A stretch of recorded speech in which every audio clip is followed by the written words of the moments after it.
Welcome back, everybody. I'm Giles, and this is Home Theater Fanatics. And today, we're taking a trip to beautiful San Antonio. And well, I guess we're already here in San Antonio.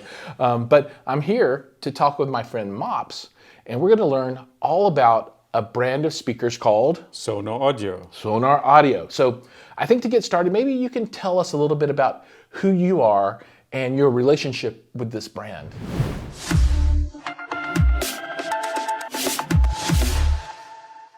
Hello, everybody, and thanks, Charles, for being here and having us. And so Sonor Audio is a brand that's born out of Africa.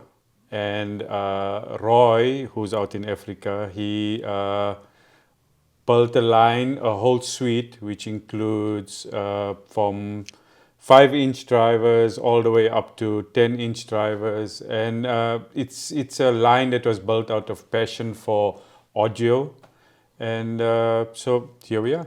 Yeah. And so on this journey, we're going to look at a number of different setups. We're going to talk to a couple of different people. And the idea is that when you come out on the far end of this, you're going to know more than you ever needed to about this speaker line. And let me tell you, these things are awesome. This is a sneak peek at what's to come later. They sound really, really good, and I'm really excited for you to hear them. So to get started, let's go ahead and walk through this room so you can see what we got going on here, and then another setup that we've got over there.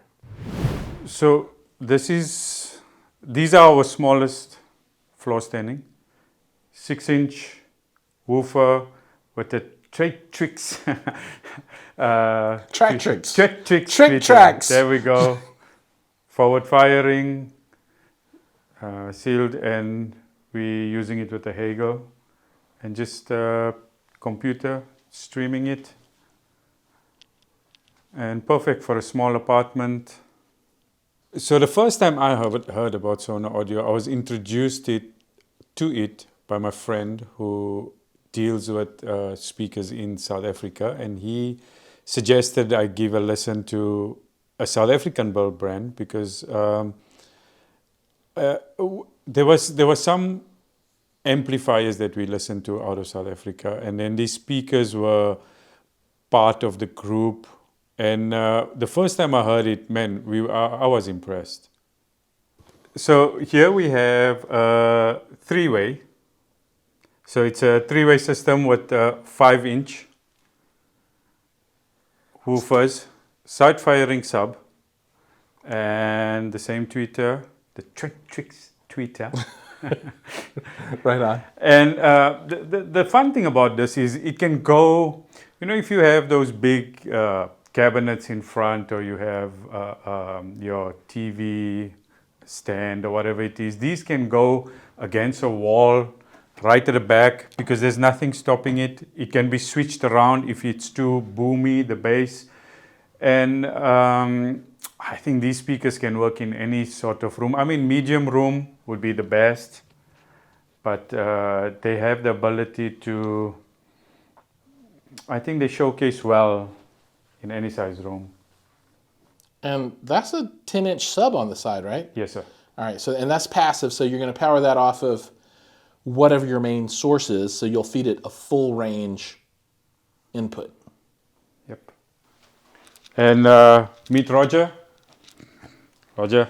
Hello, what do you need? Okay, let's tell them a little about this here. Well, these are the Sonor 6.2s.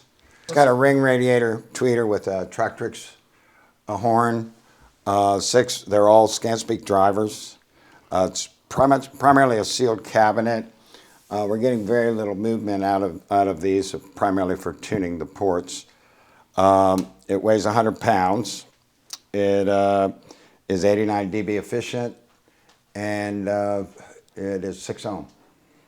So these speakers come in a variety of colors, and the veneers are, a lot of them are exclusive to Africa, so which makes them a little different. You can even see the grain on a lot of these, on a lot of the veneers as well. And well, the most common one we have is Bubinga. Come on over, see these 8.2s out here. 8.2s, similar design, similar sound signature. but more weight. 8-inch drivers, same ring radiator, tweeter, Tractrix, porting for, not really, porting for tuning. 100, about 120, 25 pounds. What are we matching into, Roger? What do we, What is this? Hagel. yeah, that's a Hagel There we go. H390, driving it with Jay's Audio transport and Jay's Audio DAC and Taurus power supply. What is special about these speakers is, I think, the designer, Roy, who has a very special way of approaching of how to build these speakers. And I think that makes all the difference. He chose a path of going towards the musicality or what the artist is trying to portray or the musician is trying to get across. And I think that's what makes the difference about these speakers, the way he designed them. So the next step on this journey as we kind of figure out what these Sonor audio speakers are all about is to talk with Roy. And we've got him here with us today. And Roy, tell everybody a little bit about who you are and what your role is with this brand. Right. Thanks, Charles. I just am passionate about sound, about music. I started making speakers about 25 odd years ago. The brand is Sonor, and it's evolved over the years. Any designer, any manufacturer, I think, believes that they are making the best miraculous. We've achieved it. We've done it. Everyone has to hear it. One comes up against a very solid wall in that this is a very flooded market. It's a very commercial market. And it's not always about sound. I was able, although I've been manufacturing continuously, I was able to step back for a while. I did quite a lot of work in studios, recording studios, music studios, and that opened my eyes. The music is about the artist, and when we talk about hi-fi, when we talk about our equipment, we don't acknowledge what is actually behind it, the subtleties that an artist puts in, the incredible amount of equipment, the incredible amount of customization they do. They're painting a picture.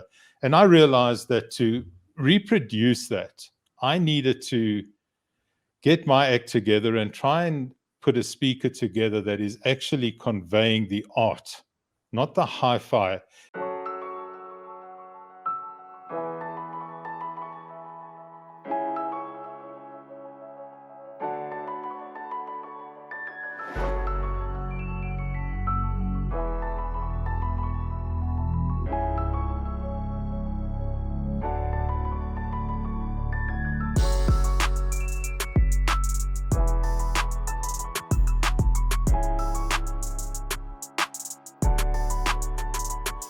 Right, so I start with phasing at the crossover frequencies. Well, no, let me roll back.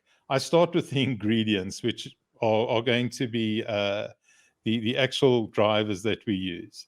And I look at the characteristics of that, and I assess from there what I'm going to do with the design. We then go into a CAM program. I use the wonderful Leap from Linear X. Unfortunately, the wonderful man is no longer with us. And I use Loudsoft Design as well.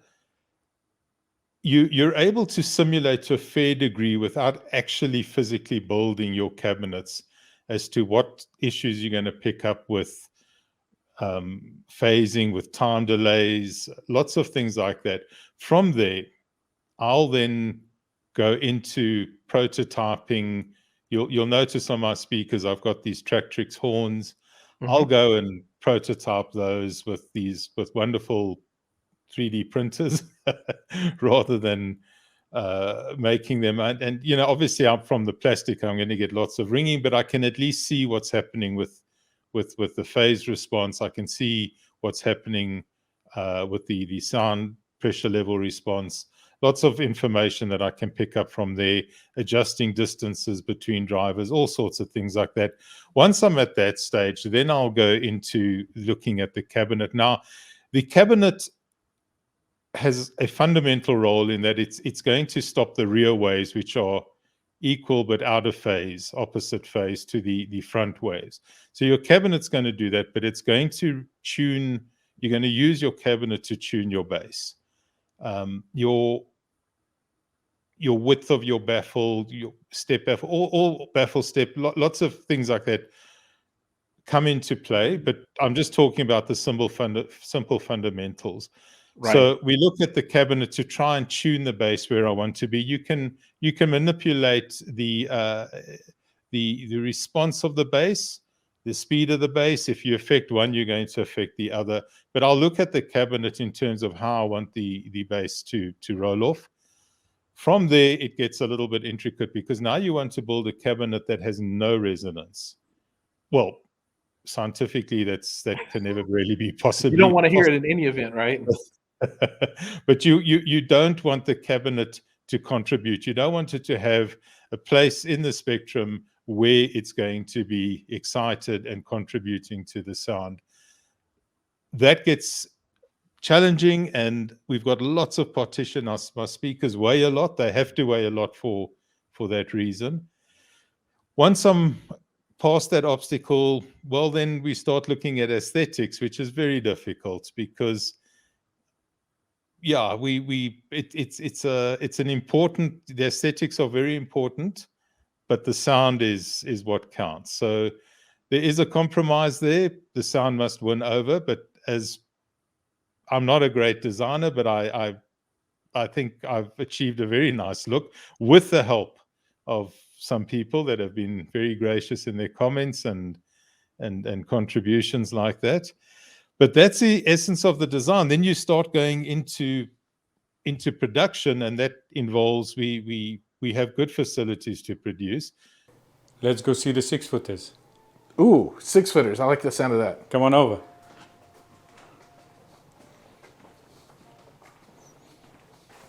Ta-da! Holy smokes. You never lied. Look at that. They're humongous. Yeah. For reference.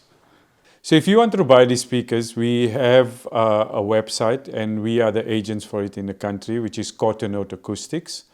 And if you go to our website, and we can start a correspondence, and we can get the speakers to you.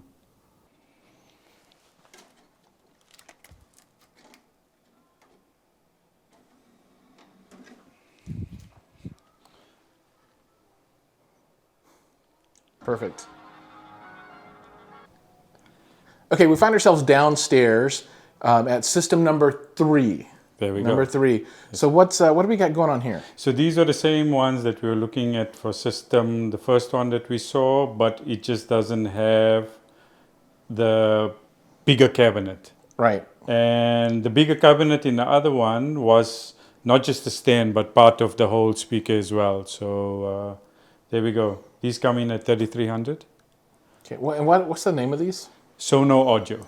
The These model? are the, so this is the Clario 6.1. So these speakers can be used in home theater because we build a center as well as a sub, and if all of them are matched, if these speakers are matched in a room, it's a very different sound experience that you get. Okay, Giles, let's go into the theater. Come on, guys. Let's see what we have going on here. We have here, this is our 8.2 suite. So we have our 8.2 towers with the center, 8.2 center. And we have our Draco subs out here. One in the black, and we have one behind in the mahogany. This is our mahogany range. So let me run over a few of my thoughts here in closing about these speakers. I've listened to a lot of different scenarios, and as you saw, the home theater is just absolutely stupendous. It sounded wonderful. These sound great. The sound isn't too forward. It never gets cringy. They have really great bass extension without subs. I particularly like the 8.2 model. It was really good. So, from my point of view, I think this is something that everybody out there should take a look at to see if the sound is the kind of sound that you want. And if you like good sound, I think it's going to be the sound that you want. So, Mops, thank you so much for inviting me down to San Antonio and showing me your showrooms and introducing me to the designer and everyone else. So, thank you. Giles, thank you for coming down, and it was great to have you here. Yeah, it was fun. We should do this again. Absolutely. Yes, sir. So everybody out there, if you found this valuable, please like and subscribe, ring the bell, hit the button, drop a comment, and share it with your friends, because I really want this story to get out there so more people can understand that this brand exists and that it's really good. So with that, I'll see you guys in the next video.